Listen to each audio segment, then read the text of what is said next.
Hello everybody, welcome back to Financial Trading Basics Part 31, Market Minutes 1. Again, like I said, in this series, I really like to stick to things more in economics and then trade. Again, I'm just not actively trading because I still don't have human rights. Thought last year I was going to get some good income. No. Again, I made long-term capital gains, but again, I'll be posting. I don't know if there's much to say about taxes, but I'm certainly 1099. I'll be writing off. Again, I've made 300 YouTube videos, so going to drive some views, so I'm going to write all of that off for business expenses, which is legitimate. So if I get one thing from the IRS, it's just again another instant lawsuit. But we'll do some terminology, just talk about, but Market Minutes 1, this is not a new series, obviously, but if I don't have any cool names to name them, I'll just call it Market Minutes. So today is January 22nd, yes, Saturday, January 22nd, 2022. For those of you guys who watched this in like 10 years, if I ever get any sort of traction on anything, even though everyone's stealing all my work all the time. But just some terminology, headwinds versus tailwinds, you'll hear that a lot. Headwinds is obviously, I don't know how obvious, but something that's against you, and you gotta get through it. Tailwind is something that helps you. It's at your back. The wind's at your back. It's going to give you a little extra boost. So you'll hear that a lot. You'll hear overweight versus market weight versus underweight. Basically, I was going to go over the composition of the NASDAQ, Dow Jones, S&P 500, and Russell 2000s.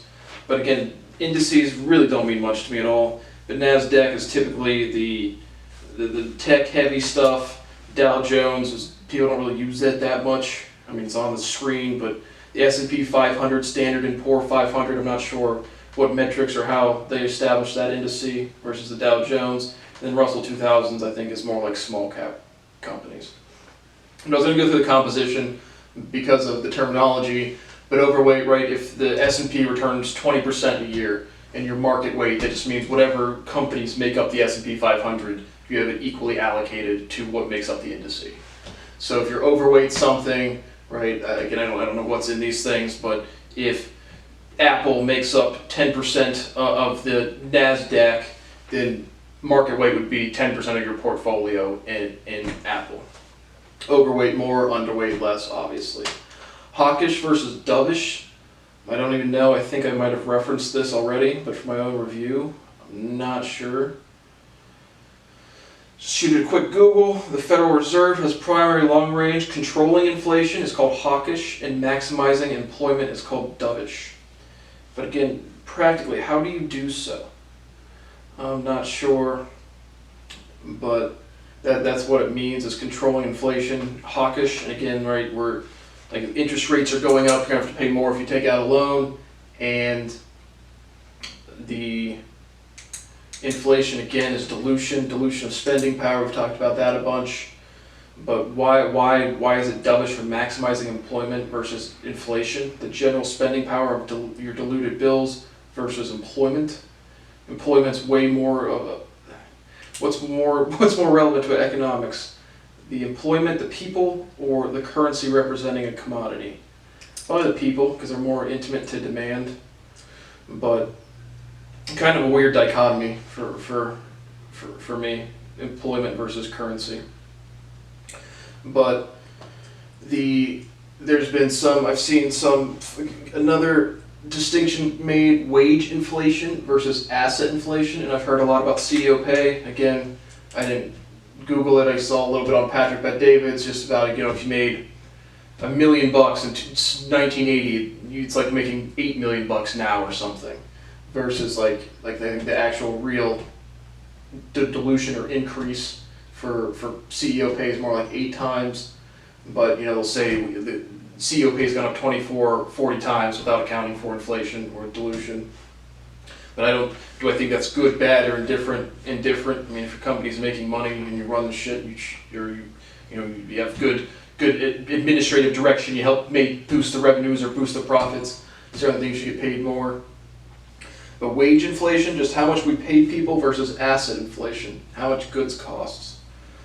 Anything of great value there? In asset inflation, I agree with kind of the supply chain stuff. Wage inflation, I think is less of anything, because asset inflation is intimately related to supply chain, intimately related to demand, wage, how much somebody can pay you on a given company versus the entire economy. It's really just about margin. I think increased wages are more of a consequence of a broader economic thing than asset inflation. I would say asset inflation is way more indicative of economic health, meaning if stuff's going up, like your gas prices are going up a bunch. I think that's more indicative of, again, I'm not really sure about printing money, it matters all of that much, but the supply chain issues, the supply and demand response, more so than the wage inflation. Trades today, NFTs, the metaverse, and a story about being pitched a multi-level marketing scheme at Barnes & Noble. So just kind of what am I doing in my portfolio? Again, like I said, I think last time I made this video, one of these, I had about a little over 2 Bitcoins. I've also sold a little bit more just based on the price action. Might try to trade it a little bit. Again, reviewing the relevant price action for Bitcoin. Again, hits the 60-ish thousand March of last year, comes down to the 33,000, goes back up and hits the 69,000 right at the beginning of November. Again, that was right on time with the cycling, so I had no indication that it was decoupled from the halving event. But I see it as way more, again, every time that, again, like Wednesday or Thursday of this past week, we had 4 straight down days on the S&P, and then, we had a relief bounce at either Wednesday or Thursday time frame, and then dumped again real hard into the close. And again, the whole time Bitcoin and the other cryptocurrencies have been in lockstep with the market. So I see it as way more correlated. I see the 33,000, again, without a big spike, that would have been my clear sell signal. But again, I'm still bull, still think that we will have an appreciation. I think with it being more correlated to the market, that once we get a real momentum reopening trade, once the economy is in the clear in terms of the COVID, I think you'll have a good appreciation there. But how would I trade it here? If it is decoupled, again, I would see the 33,000 level as again, the long-term double bottom potential over the past two years.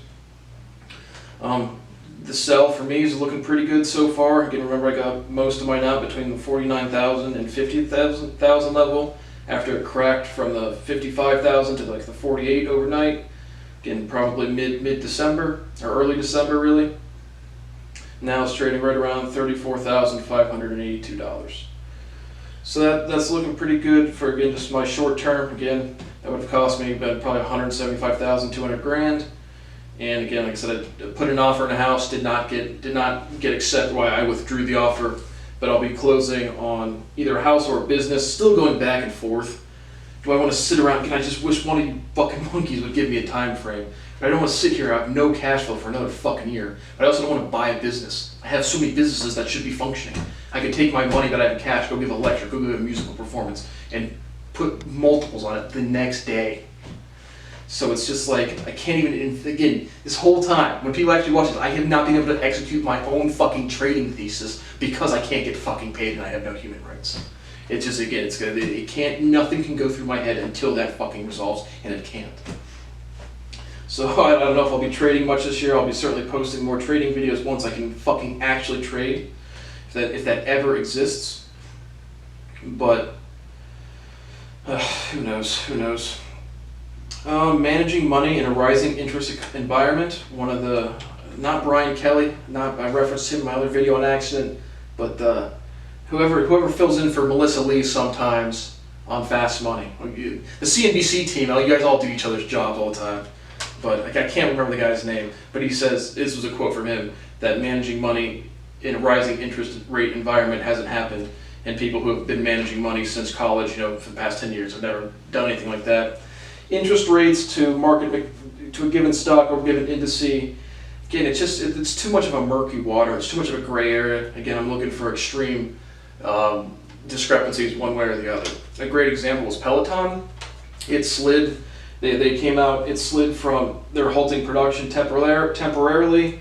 Again, I referenced it as not a trade that I put on, but it slid from a peak of $160 to, at the peak of the pandemic, to $24.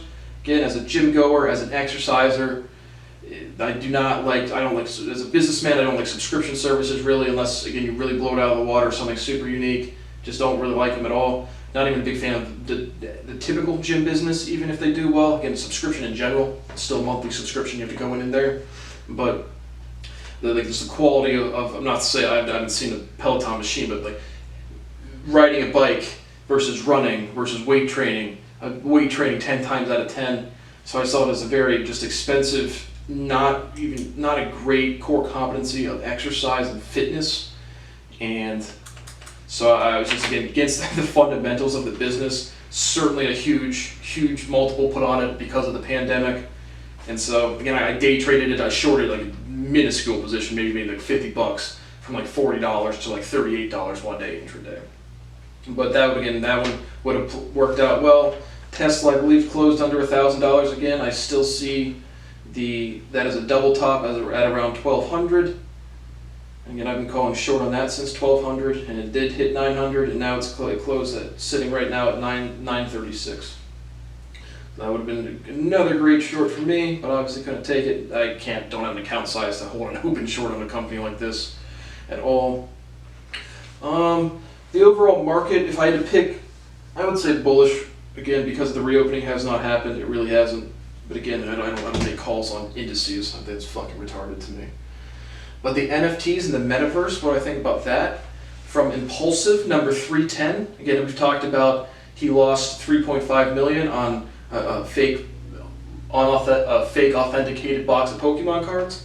The blockchain, he says himself, Logan Paul says my Pokemon cards would have been verified by NFTs on the blockchain, 100%.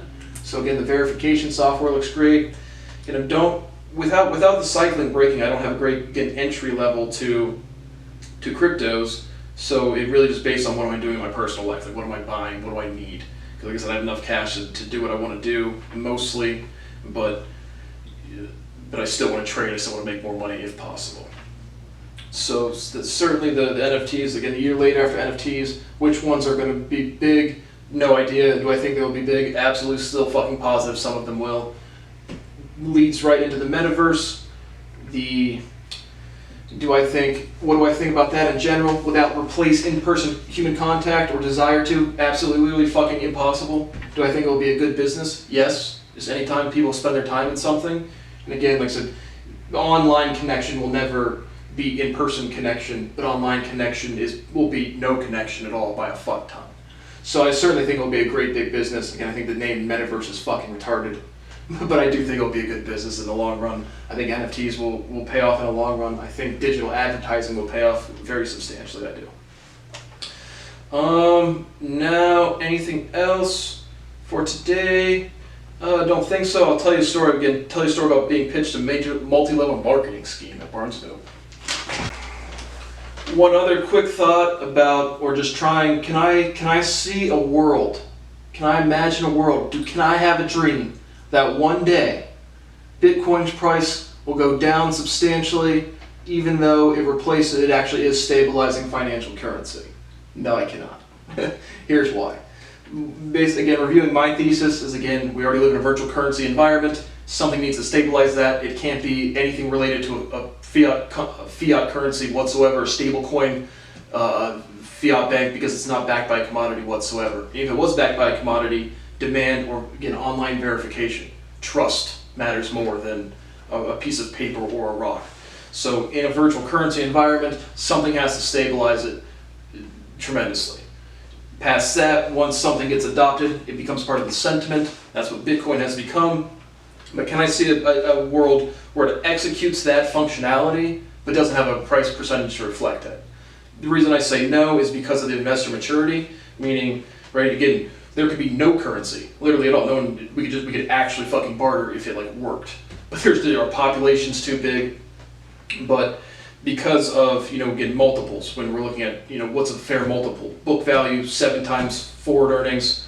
Again, I strictly profit money you put in your pocket, or 25 times, or below book value. Again, really, there's no clear answer to me in structured markets. So the adoption level, like, could it stabilize the financial environment without having a big price increase or without increasing substantially from here. I just don't think so, because of in lockstep with the fucking multiples that we have. I just think people would bid stuff up, but I don't know. Like, is there any inherent reason a Bitcoin or Ethereum or Solana price would have to increase? Again, I don't think anything would have to increase in price, but because of the again, not maturity, like typically I call immature people like stupid, incompetent, incapable, but just confidence on trade, and I just don't see a way to have it stabilize the currency without a substantial price increase because of the total market capitalization. People can keep printing money, the Bitcoins are limited, and the demand for, cleaner transaction fees for a bank or some big thing moving a bunch of money, the fees are minuscule and it arrives instantly. So there's still a unique utility. That's not going anywhere. That's a solution that has to be solved one time, and the currency development is, again, hundreds of years, if not thousands of years, and ongoing. So when does that stop? I don't see it as ever, again, because the environment will not stop changing, the supply chains will not stop changing. So just a quick story on being pitched an MLM at Barnes & Noble. So again, back when I told you the story about in my other series, the dude who was convicted of fraud in Florida, trying to pitch me a real estate investment deal, and then he found that I bought some Bitcoins. Right around that same time, I was would always go to Barnes & Noble just to pick out books and whatnot, and I walk around. I still walk around Barnes & Noble. Literally cannot read a nonfiction book anymore. I can, but it just instantly started doing theorems. And so one day I'm at Barnes & Noble, just looking around, looking at the science books, and this is after, again, I've unified the natural sciences. It might have been, it might have been a year before that, actually, because it would have been before, it had been before I had my patent issued. So this was before I proved everything. But this young dude, well, not young dude, my age, young 20s, 24, 23 at the time, I'm probably 22, 23 at the time, comes up to me and just strikes up a conversation hey man, I see you're into science, you must be a pretty educated dude. You can just tell it's this is a rehearsed kind of interaction. I'm just yeah, sure man, nice. I'm looking at books, and he's just have you ever thought about investing? And I was yeah, I do invest. It was because at the time we made $50,000 trading stocks. And he gets me this and you can just tell it's just it's a setup of some sort, but he's again, coming from a place of he's gonna help me. And I'm okay, let's help me. Again, at the time I was not a sophisticated investor. But he's here's this book and I want you to read it. And it was Rich Dad, Poor Dad by the Robert Kiyosaki, or whatever his name is. It's okay. And then he's I want you to read this book, and then we're gonna meet up, in 3 days and talk about what you learned. Again, I'm just cheesing. I'm fucking, this is awesome. Okay, let's see what this is. And so, never read the fucking book. Meet up with the dude at Panera Bread 3-4 days later. And again, he starts business coaching me. And I didn't sign up for a business coach. I'm more of just seeing where this guy's going with this thing. So I meet up at Panera Bread. He immediately starts just realizing that I'm not a sophisticated investor, meaning Forex, stocks, real estate, private businesses, own an industry yet. But again, I've researched a good amount of investing type of things. And so he starts learning from me. You can tell he's getting conflicted. He's short-circuiting a little bit because he's the business coach going to teach me how to invest. And then it turned out to be, I forget what MLM it was, but it was literally one of the structural, AmeriCorp or Amtrak. No, the Amtrak's the trains, but AmeriCorp, whatever the biggest MLM really fucking is. But it turned out to be that. And again, I was just dude, you didn't have to drag me along not drag me along, but I was just yeah, there's a 0% chance I'm going to be involved in that business. And it's fucking hilarious because people really when they interact with me, it just levels their level of logic just instantly. And so it's just the guy was, and this wasn't a rude interaction, it wasn't a mean interaction. Again, same time I'm trading stocks, and I was several years after being a licensed life insurance agent, and I told you about that. So this was an actual MLM, and it was fucking hilarious because the guy was just oh yeah, my pitch routine of picking people up at Barnes and Noble, and it happened again. Well, that happened, and then I had another time in Barnes and Noble. Well, somebody else came up to me, and so I just remember thinking, it was like, who the fuck is telling all these dudes to go to Barnes and Noble and like try to like pick up people, MLM prospects, because I read books? And so I just remember laughing at that quite a bit, and I think it was like AmeriCorps. I think that's what it was. But that's what I have for Market Minutes 1, Financial Trading Basics Part 31. Hope you learned something or not. Hope you got an idea or not. Again, I don't really have great, I'm looking for reopening trades. I have added to MNMD. I see that as a great trade going into the future or investment going into the future, because it's got, again, I know the trials, however long it takes to get LSD, shrooms, DMT, these psychotryptamines to get validated. The efficacy is 100%. So the fundamentals there are fantastic, and on top of that, again, a lot of the humongous appreciations you get in the stock market are like biotech came out with this cure for cancer, and then it goes up 100%, or like 1,000%, or 100 multiple. And so I see the actual fundamentals of this for healthcare is steadfast. And I see it as, a potential to spike big on a big FDA clearance of something, and the science is inevitable. So I'm up to 1,000 shares there. Again, it's closed under $1, so maybe a $2,000-3,000 position. If it goes down even 50%, 50 cents, 25 cents, I'll be adding substantially to that one. And again, I think if it trades under $1 for 30 days, it gets taken off the NASDAQ and recently uplisted within the past year. I don't see that as a problem whatsoever. So I've added a good amount there. I like the price. I like the risk reward there quite a bit. And those are my trades for today, and I'll see you next time. Thanks for watching.